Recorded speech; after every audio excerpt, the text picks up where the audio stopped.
நண்பர்கள் ஒரு புறம் இன்டர்வியூ கொடுக்குறாங்க. இப்போ ஸ்ரீ எங்கே இருக்கார் அப்படின்ட்டு இந்த சர்ச்சை தொடர்ந்துகிட்டு இருக்கு ஒரு 3-4 நாட்களாக. என்ன நடக்கிறது? ப்ரொடியூசர் ஒரு சைடு ட்வீட் போடுறாரு, இன்னொரு புறம் அவர் அங்கேருந்து வீடியோ போட்டுட்டு தான் இருக்காரு, தேடல் ஆரம்பிச்சிருக்குங்கிறாங்க. என்னதான் நடக்கிறது சார்? அவருக்கு இப்படி ஒரு நிலைமை ஏன் வந்தது அப்படிங்கிறது மிகப்பெரிய ஒரு கேள்விக்குறியாக தான் இருக்குது இந்த 2-3 நாள் சம்மந்தமாக.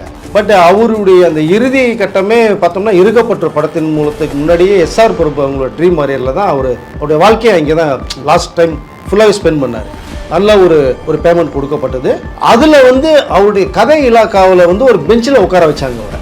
அது சாதாரண விஷயம் கிடையாது. இப்போ சூர்யாவுக்கு ஒரு கதை சொல்ல வர்றாங்க, இல்லை நம்ம எஸ்ஆர் பிரபுக்கிட்ட கதை சொல்ல வர்றாங்க, கார்த்திக் சொல்ல வர்றாங்க அப்படின்னா அந்த பெஞ்சை தாண்டி தான் உங்களுடைய கேபின்கே போகணும். அப்படி ஒரு பொசிஷனில் உட்கார வச்சாங்க. அப்படி இருக்கும்போது தேடுறன்னு வர்ற ஒரு ப்ரொடியூசர் மீதும் அவங்க குடும்பத்து மீதும் அந்த குரூப் சார்ந்த மீதும் ஒரு விமர்சனத்தை தூட்டுறாங்கல்ல, எப்படி பார்க்க? அதெல்லாம் கிடையாது சார். அதாவது அவங்களுக்கு ஸ்ரீகிட்ட கொடுக்க போனது சில ஆயிரங்கள் கொடுக்கறத பெரிய லட்சங்களை கோடிகளை படம் பண்ணிட்டு ஒரு பெரிய விஷயம் கிடையாது அது. பட் அவருக்குள்ளேயே ஏதோ ஒரு விஷயம் ரொம்ப டிப்ரெஷனுக்குள்ளேயே ட்ராவல் ஆகிட்டு இருக்காரு. நீங்கள் மாநகரம் படத்தப்பவே அந்த ஒரு ஸ்டேஜில் தான் தள்ளப்பட்டதாகவும் அவருடைய ஃப்ரெண்டு ஒரு தடவை இன்டர்வியூ கொடுத்துருக்காங்க. மாநகர படம் பண்ணும்போதே டிப்ரெஷனில் தான் இருந்தால், ஃபிலிம் எனக்கு வேண்டாம், கேமரா முன்னாடி என்னால் நிற்க முடியல, சுற்றிலும் என்ன எல்லாம் பார்க்குறாங்க அப்படிங்கிற அந்த ஒரு வட்டத்துக்குள்ளே போய் லாக் ஆகிறார். இது எதற்காக உருவாகுது அப்படிங்கிற ஒரு விஷயம் நம்ம ரொம்ப யோசிக்கணும். ஏன்னா சினிமாவுக்கு வந்துட்டார், நடிக்க வந்தார், கேமரா முன்னாடி நின்று தான் ஆகணும், சுற்றிலும் ஒரு 50-100 பேர் வேலை செய்ய தான் செய்வாங்க. இதெல்லாம் அவர் பேசுகிறாருன்னா அவருக்குள்ளே ஏதோ ஒரு விஷயம் உள்ளுக்குள்ளே ஓடிக்கிட்டே இருந்தது. இப்போ டெல்லியில் நொய்டான்ற ஒரு பார்டரில் ஏதோ ஒரு சின்ன ஒரு வீட்டில் இருக்கிறதா ஒரு தகவல் ஒன்று வருது. நிறைய கமெண்ட் செக்ஷனில் இங்கே இருக்கிற பார்த்துட்டு இந்த பில்டிங் இங்கே தான் இருக்குது அப்படிங்கிற அளவுக்குலாம் கமெண்ட்ஸ் போட்டுட்ருக்காங்க. கிட்டத்தட்ட அங்கே தான் இருக்கேன். எனக்கு இன்னொன்று என்ன தெரியுது அப்படின்னா, மக்களே அன்பு வணக்கம். இன்றைக்கி நம்மளோட திண்டுக்கல் வெங்கடேசன் சார் இருக்கார். சார் வணக்கம். வணக்கம் சார். நடிகர் ஸ்ரீ மாநகரம் படத்தின் மூலிமா தமிழ் சினிமாவில் பலருக்கும் பரிச்சயமான நபராக அறிமுகமாகிறாரு. அவரை எல்லாருக்குமே இந்த நடிகராப்பா அப்படின்னு சொல்கிற அளவிற்கு தெரியும் நடிகராகத்தான் இருந்தார். குறிப்பிட்டு எல்லா படங்களுமே அவர் நடித்த எல்லா படமே ஓரளவுக்கு நல்லா ஓடின படங்கள் தான். கடைசியாக இருக்கப்பட்ட படத்துலையும் அவருடைய ரோலை சிறப்பாக பண்ணிச்சார். திடீர்னு பார்த்தா ஸ்ரீக்கு என்னாச்சு, மனநலம் பாதிக்கப்பட்டாரா ஸ்ரீ, அண்டு தவறான வார்த்தைகள், ட்ரக்கு அடிக்டாரங்க தாண்டி ஒரு பாலினம் சார்ந்த கேள்விகளெல்லாம் வைக்கிற அளவிற்கு அவருடைய வீடியோக்கள் சமூக வலைதளத்தில் இருந்துச்சு. அதை தொடர்ந்து தான் விமர்சனங்கள் அதிகமாக வருது. நண்பர்களால் ஏமாற்றப்பட்டாரா ஸ்ரீ, என்ன நடந்தது, அவர் வீட்டில் சண்டைன்னு ஒரு வியூகத்திற்கு ஏற்ப அவர் நண்பர்கள் ஒரு புறம் இன்டர்வியூ கொடுக்குறாங்க. இப்போ ஸ்ரீ எங்கே இருக்கார் அப்படின்ட்டு இந்த சர்ச்சை தொடர்ந்துகிட்டு இருக்கு ஒரு 3-4 நாட்களாக. என்ன நடக்கிறது? ப்ரொடியூசர் ஒரு சைடு ட்வீட் போடுறாரு, இன்னொரு புறம் நண்பர்கள் பேட்டி கொடுக்குறாங்க, இன்னொரு புறம் அவர் அங்கேருந்து வீடியோ போட்டுட்டு தான் இருக்காரு, தேடல் ஆரம்பிச்சிருக்குங்கிறாங்க. என்ன தான் நடக்குது சார்? சினிமாவே மிகப்பெரிய ஒரு போதை சார். அந்த போதையை விட இவர் பண்ணுற இப்போ போதைக்கு அடிக்ட் ஆகிட்டு இந்த மாதிரி சொல்லி தள்ளப்பட்டாரா, இல்லை வேறு சர்க்கிள் மூலமாக அதுக்குள்ளே போய் விழுந்திருக்காருங்கிற ஒரு விஷயத்தை நம்ம கண்டிப்பாக தெரிஞ்சாகனதை. நீங்கள் சொன்ன மாதிரி மாநகரம் படத்தின் மூலமாக அவர் பிரபலமானார் அப்படிங்கிற விஷயம் சொன்னீங்க. அதில் ரொம்ப பிரபலமானார். ஆனால் அதற்கு முன்னாடியே வழக்கு எண் 18/9 தான் அவருடைய ஃபஸ்ட்டு படம். அதுவே பேசப்பட்ட படம், சில விருதுகளையே வாங்கின படம். அது அந்த படத்தில் நடிக்கிறதுக்காக ரொம்ப எஃபர்ட் போட்டவர். ரியலாகவே போய் ஒரு வண்டியில் போயிட்டு ஒர்க் பண்ணி தண்ணி கேன போட்டு பிளேட் எடுத்து கழுவி விட்டு தோசை ஊற்றுறது, பரோட்டா போடுறதெல்லாம் இவ்வளோ விஷயங்கள் கற்றுக்கிட்டு அந்தளவுக்கு ஒரு இன்வால்மெண்ட்டோடு வந்த ஆர்டிஸ்ட்டு தான் அவர். அந்தளவு கஷ்டப்பட்டு வந்தவர் தான் படம் பேசப்பட்டுச்சு. அதுக்கப்புறம் ஓனாய் ஆட்டி குட்டிக்கும் அது ரொம்ப பரவராக பேசப்பட்ட மிஸ்கின் படத்தை அப்புறம் வில்லம்பு. ஸோ அதுலேயும் நல்ல ஒரு நேமு. அதற்கப்புறம் நீங்கள் சொன்ன மாதிரி மாநகரம். ஸோ அவருடைய படங்கள் லிஸ்ட் எடுத்துட்டோம்னா கிட்டத்தட்ட ஒரு 10 படங்களுக்குள்ளே தான் பண்ணியிருப்பார். எல்லாமே பேசப்பட்ட படம், எல்லாமே நல்ல கதையம் சொல்ல படங்கள் தான். ஸ்ரீ ஆர் அப்படின்னம்னா கண்டிப்பாக எல்லாம் தெரிஞ்ச ஒரு முகம், பரிச்சயமான முகம் தான். நல்லா சாக்லேட் பாய், பழகிறதுக்கு ரொம்ப இனிமையானவர், நட்பானவர், ரொம்ப அன்பானவர் கூட. அவருக்கு இப்படி ஒரு நிலைமை ஏன் வந்தது அப்படிங்கிறது மிகப்பெரிய ஒரு கேள்விக்குறியாக தான் இருக்குது இந்த 2-3 நாள் சம்மந்தமாக. அவர் கிட்டத்தட்ட பார்க்கணும்னா சில பேர் பணம் தரலை, அதனால் இந்த டிப்ரெஷன் ஆனார், அதனால் இப்படி போயிட்டார், காணா போயிட்டார், சரியாக கோஆப்ரேஷன் இல்லை அப்படின்லாம் சில விஷயங்களை பேசுகிறாங்க. பட் அவருடைய அந்த இறுதி கட்டமே பார்த்தோம்னா இருக்கப்பட்ட படத்தின் மூலத்துக்கு முன்னாடியே எஸ்ஆர் பிரபு அவங்களோட ட்ரீம் வாரியரில் தான் அவருடைய வாழ்க்கையை அங்கே தான் லாஸ்ட் டைம் ஃபுல்லாகவே ஸ்பெண்ட் பண்ணார். நல்ல ஒரு பேமெண்ட் கொடுக்கப்பட்டது. அதில் அவருடைய கதை இலாக்காவில் ஒரு பெஞ்சில் உட்கார வச்சாங்க அவரை. அது சாதாரண விஷயம் கிடையாது. இப்போ சூர்யாவுக்கு ஒரு கதை சொல்ல வர்றாங்க, இல்லை நம்ம எஸ்ஆர் பிரபுக்கிட்ட கதை சொல்ல வர்றாங்க, கார்த்திக் சொல்ல வர்றாங்க அப்படின்னா அந்த பெஞ்சை தாண்டி தான் உங்களுடைய கேபின்கே போகணும். அப்படி ஒரு பொசிஷனில் உட்கார வச்சாங்க. இப்போ அதான் சார், இப்போ அவருக்கு ஒரு பணம் பெண்டிங் இருந்திருக்கலாம், ஒரு ஏதோ தொகை. ஸ்ரீ ஒன்றும் ஒரு பல கோடிகளில் சம்பளம் வாங்கலை, மிஞ்சி போனால் ஒரு 1 லட்சம் 2 லட்சங்கிற நிலமையிலேருந்து அப்போ ஒரு சில ஆயிரங்கள் தான் இருந்துச்சு. இப்போ எஸ்ஆர் பிரபு வந்து தேடிக்கிட்டு இருக்குன்னு ஒரு ட்வீட் போடுறாரு, உடனே சம்மந்தமே இல்லாமல் அந்த ப்ரொடியூசர் சைடும் அவங்களால தான் அப்படி ஆச்சுங்கிற ஒரு குடும்ப ரீதியாகவும் எடுத்துகிட்டு போகிறாங்கல்ல, அதற்கெல்லாம் வாய்ப்பு இருக்குது. ஏன்னா ஸ்ரீ பார்த்தீங்கன்னா 2 வருஷமாக ஒரு வீட்டுக்குள்ளே இருக்கார், ரூம்குள்ளே ஸ்விக்கியில் நல்லா ஆர்டர் போட்டுக்கிட்டு ஏதோ சாப்பாட்டுக்கான தேவைகள் எல்லாம் பண்ணிக்கிட்டு அங்கே தான் இருக்கார். மொபைல் ஃபோன் இருக்குது, ஆக்டிவில் தான் இருக்கார், இந்த 1-2 வருடங்களாக சொல்கிறேன். அப்படி இருக்கும்போது தேடுறன்னு வர ஒரு ப்ரொடியூசர் மீதும் அவங்க குடும்பத்து மீதும் அந்த குரூப் சார்ந்த மீதும் ஒரு விமர்சனத்தை தூட்டுறாங்கல்ல, எப்படி பார்க்குறீங்க? அதெல்லாம் கிடையாது சார். அதாவது அவங்களுக்கு வந்து ஸ்ரீகிட்ட கொடுக்க போனது சில ஆயிரங்கள் வந்து கொடுக்கறத வந்து பெரிய லட்சங்கள கோடிகளை படம் பண்ணிட்டு இருக்கல, இது ஒரு பெரிய விஷயம் கிடையாது. அது அந்த செய்தியெல்லாம் வந்து தேவையில்லாதவர்கள் வந்து இந்த தேவையில்லாமல் சூர்யா குடும்பத்தெல்லாம் எடுக்கிறாங்க. அதுதான், அதாவது அந்த கேங்கு தானே, எஸ்ஆர் பிரபு சூர்யா கார்த்திக் எல்லாம் ஒன்று தானே, பேசணுங்கிறதுக்காக சூர்யாவெல்லாம் இழுக்கிறாங்க. அப்படிலாம் கிடையவே கிடையாது. அவர் லட்சங்களில் வாங்கின சம்பளம் வாங்கினப்பட்டவர் தான் அவர். பட் அவருக்குள்ளேயே ஏதோ ஒரு விஷயம் வந்து ரொம்ப டிப்ரெஷனுக்குள்ளேயே ட்ராவல் ஆகிட்டு இருக்காரு. நீங்கள் மாநகரம் படத்தப்பவே வந்து அந்த ஒரு ஸ்டேஜில் தான் தள்ளப்பட்டதாகவும் அவருடைய ஃப்ரெண்டு ஒரு தடவை இன்டர்வியூ கொடுத்துருக்காங்க. அந்த மாநகர படம் பண்ணும்போதே டிப்ரெஷனில் தான் இருந்தாராம். ஸோ ஆனால் அதுக்குள்ளே அவர் ரொம்ப நாளாகவே ட்ராவல் பண்ணிகிட்டு இருக்காரு. அதாவது தனிமையை அவர் தேட ஆரம்பித்தார். ஒரு கட்டத்துக்கு அப்புறம் பார்த்தீங்கன்னா ஃபிலிம் எனக்கு வேண்டாம், கேமரா முன்னாடி என்னால் நிற்க முடியல, சுற்றிலும் என்ன எல்லாம் பார்க்குறாங்க அப்படிங்கிற அந்த ஒரு வட்டத்துக்குள்ளே போய் லாக் ஆகிறார். இது எதற்காக உருவாகுது அப்படிங்கிற ஒரு விஷயம் நம்ம வந்து ரொம்ப யோசிக்கணும். அதை ஏன்னா சினிமாவுக்கு வந்துட்டார், நடிக்க வந்தார், கேமராவுடைய நின்று தான் ஆகணும், சுற்றிலும் ஒரு 50-100 பேர் வேலை செய்ய தான் செய்வாங்க. இதெல்லாம் அவர் பேசுகிறாருன்னா அவருக்குள்ளே ஏதோ ஒரு விஷயம் வந்து உள்ளுக்குள்ளே ஓடிக்கிட்டே இருந்திருக்கு. இது யாருக்கும் தெரியல. அவருடைய நெருங்கிய நட்பு வட்டாரம், so bye friends girl friends நிறைய பேர் இருந்திருக்காங்க, எல்லோரும் கூடயும் ட்ராவல் பண்ணியிருக்காரு. அவரை பற்றின விஷயங்கள் எல்லாமே எங்களுக்கு தெரியும் வேறு பேசுகிறாங்க. அப்படி பட்டும்போது அவருக்குள்ளே இருக்க அந்த விஷயத்தை தெரிஞ்சுதுன்னா ஒரு நட்பு தான் அதை வந்து தெரிஞ்சுக்கிட்டு அவர் ஃபோக்கஸ் பண்ணி வெளில கொண்டு வந்திருக்கணும். அவங்க கொண்டு வர தவறிட்டாங்க. ரெண்டாவது தாய்லாந்து பட்டையாவுக்குலாம் போயிட்டு வந்திருக்காரு, அவர் ஃபுல் ட்ராவல் பண்ணியிருக்காங்க, எல்லாம் ஃப்ரெண்ட்ஸோடய ஜாலியாக சுற்றிட்டு வந்திருக்காரு.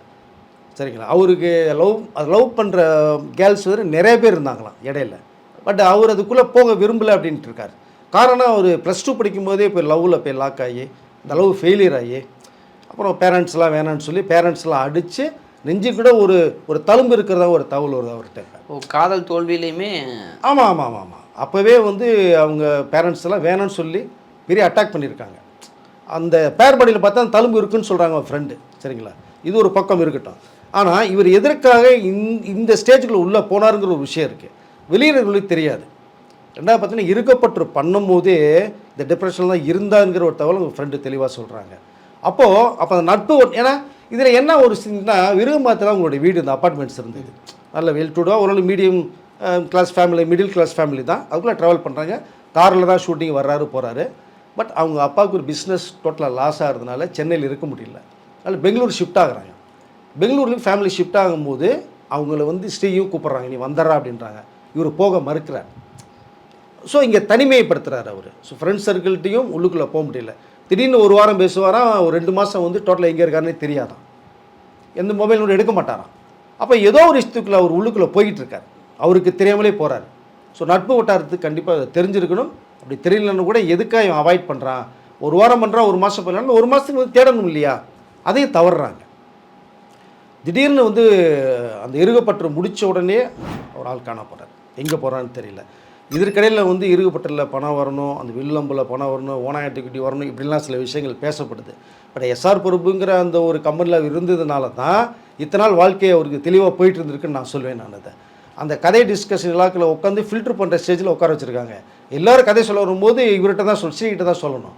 ஸ்ரீ அதில் 10 கதையில கேட்டுட்டு ஒரு 5 கதை நல்லா இருக்குன்னா அந்த 5 கதையை ரிஜெக்ட் பண்ணிட்டு 5 கதையை எடுப்பார். அதில் 2 கதை நல்லா இருக்குன்னு சொல்லி அங்கே கொடுப்பாரு. அதை தான் அவங்க கேட்குறாங்க. ஸோ இந்த ஒரு ஸ்டேஜில் இருந்தவர் தான் அவர். தனி மரியாதையோடு வைக்கப்பட்டதான் ட்ரீம் வாரியரில். பட் அதற்கும் மீறி அவருக்குள்ளே ஏதோ ஒரு அழுத்தம் இருந்ததுனால திடீர்னு காண போகிறார். இது ஒரு விஷயம்.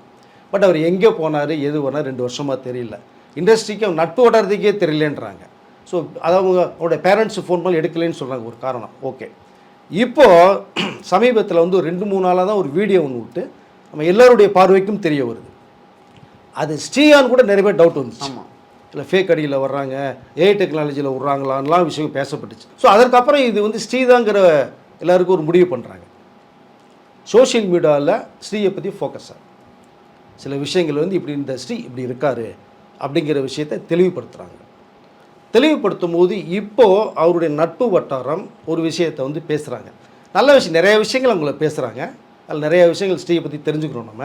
ஆனால் ஒரு விஷயத்தை வந்து அவங்க என்ன அழுத்தமாக பதிவு பண்ணுறாங்கன்னா, சோஷியல் மீடியா வந்து அந்த ஸ்ரீயை பற்றி அந்த வீடியோ போட்டதில் வந்து ஒரு மாதிரி தவறாக ஃபோக்கஸ் பண்ணுறது மாதிரி போடுறாங்க அப்படிங்கிற விஷயத்தை அவங்க சொல்ல வர்றாங்க. ஸ்ரீ இதுக்கு முன்னாடி வந்து பொங்கல் கிண்டினாரே, சப்பாத்தி சுட்டாரே, அதெல்லாம் சோஷியல் மீடியாவில் ஏன் போடலை அப்படின்னு கேள்வி கேட்குறாங்க. எனக்கு என்ன தோணுது அப்படின்னா, சப்பாத்தி சுடுறதையும் பொங்கல் கிண்டுறதையும் வந்து யாருக்கு தெரியும்? தெரியாது. அதை யாரோ ஒரு ஐடியில் எங்கேருந்தோ போடுறாங்க. ஸ்ரீனே தெரியல, அவருடைய ஹேர் ஸ்டைல் மாறுது, மீசை வச்சுருக்காரு, கெட்டப்பே மாறுது, லீன் பாடியை மாற தெரியல.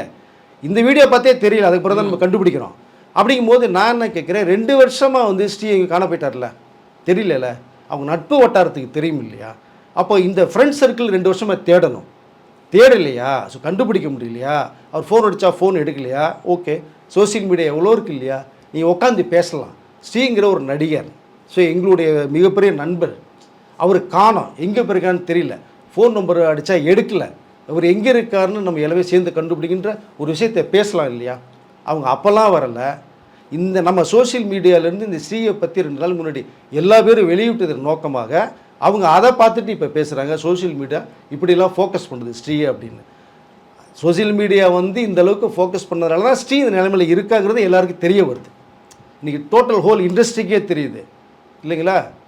2 நடிகர் சங்கம் ஒரு பக்கம் தேடுது, எஸ்ஆர் பிரபு ஒரு பக்கம் தேடுறாங்க, எப்படியாவது கண்டுபிடிச்சிருவோன்னு சொல்கிறாங்க. ஸோ அதனால் தயவுசெய்து நட்பு வட்டாரம் வந்து எதையாவது கொஞ்சம் நல்லா அழுத்தமாக தெரிஞ்சுக்கிட்டு சோசியல் மீடியா பேசுன்னு தான் என்னுடைய கருத்தை பதிவு பண்ணுறேன். இப்போ அவர் எங்கே சார் இருக்கார்? ஏன்னா இப்போ டெல்லி பக்கத்தில் இருக்கார், நொய்டாவில் இருக்கார் அப்படின்னு ஒரு சில தகவல்கள்லாம் வருது. அதில் கமெண்ட்டில் பதிவிடுறவங்க அப்படி தான் பதிவிடுறாங்க. ஒரே தேடு தான் அவர் உட்காந்து தண்ணி குடிக்கிற பாட்டில் மாதிரி வீடியோ மறுபடியும் போட்டே இருக்காரு. கொஞ்சம் மனநலம் ரொம்பவே பாதிக்கப்பட்டிருக்காருன்னு ரொம்பவே தெளிவாக தெரியுது. எல்லாம் லோகேஷை அட்டாக் பண்ணிகிட்டு இருக்காங்க. லோகேஷ் டேக் பண்ணுறதுக்கு என்ன சார் இருக்குது? அவரு ஃபஸ்ட்டு படம் டைட் பண்ணார், Sri hero, okay, everything okay, படம் ஹிட் ஆச்சு. அடுத்தடுத்து லோகேஷோட ரேஞ்ச் வேறு மாதிரி போகுது. ஸ்ரீ அதுக்கப்புறமேலே இந்த ஏறுமுகத்தில் இல்லை, அவர் அப்படியே ஃபேட் அவுட்டில் போகிறார். அவர் அதுக்கு யாரும் காரணம் சொல்ல முடியாது. நண்பர்கள், நீங்கள் உயிருக்கூற நீங்கள் ஒரு நண்பர்கள் வந்து குரூப்பே இருக்குன்றீங்க, நீங்கள் தூக்கி நிப்பாட்டணும் அவரை.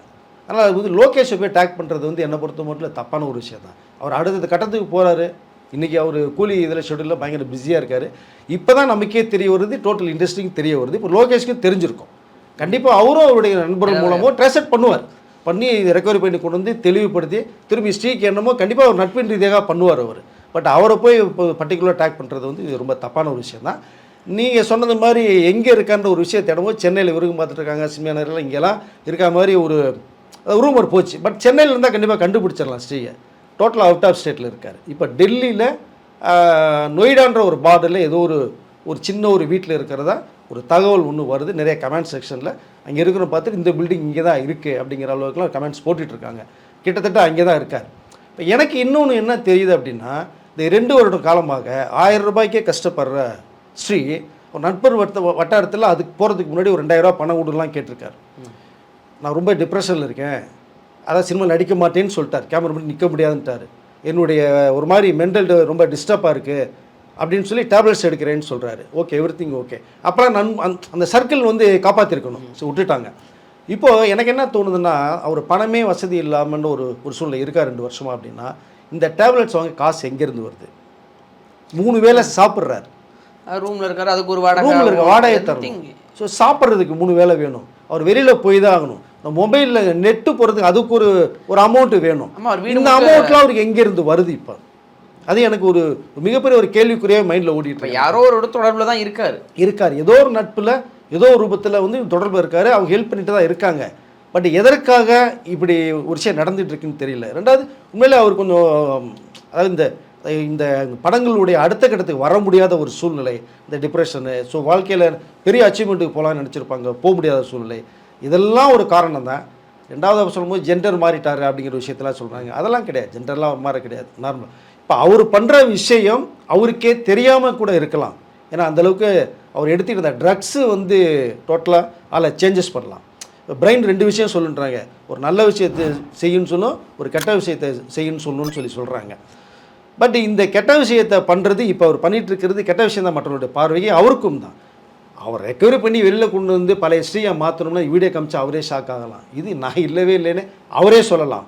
ஏன்னா இப்போ அவர் தெரியாமல் பண்ணுற ஒரு விஷயமாக தான் நான் இதை பார்க்குறேன். நான் நிச்சயமாக சார், ஸ்ரீயை எல்லாருமே தேடுறாங்க. நிச்சயமாக அதை கண்டுபிடிச்சி ரெக்கவர் பண்ணி ஒரு பழைய அதே நடிகராக, ஏன்னா இந்த சினிமா வாய்ப்பை அந்த இடத்த பிடிக்கிறதுக்கு எவ்வளோ எஃபோர்ட் எடுத்திருப்பார், தன் வாழ்க்கையில் எவ்வளோ தியாகங்களை செஞ்சிருப்பார், அது எல்லாமே ஒற்றை நொடியில் மாற்றி ஸ்ரீ இப்படி மாறிட்டாரு அப்படிங்கிற ஒரு விமர்சனத்துக்கு வந்திருக்காரு. இதுலேருந்து அவர் சரியாகி வரணும், மீண்டும் தமிழ் சினிமாவில் அவர் நடிக்கணுங்கிறத நம்மளோட ஆசையும் கூட. ஸ்ரீயை முதல்ல சீக்கிரமாக கண்டுபிடிக்கிறான வேலைகளை செஞ்சுக்கிட்டு இருக்காங்க, நம்புவோம். நம்ம கூடிய விரைவில் சந்திப்போம் சார். நேரம் கொடுப்பதற்கு நன்றி. நன்றி சார்.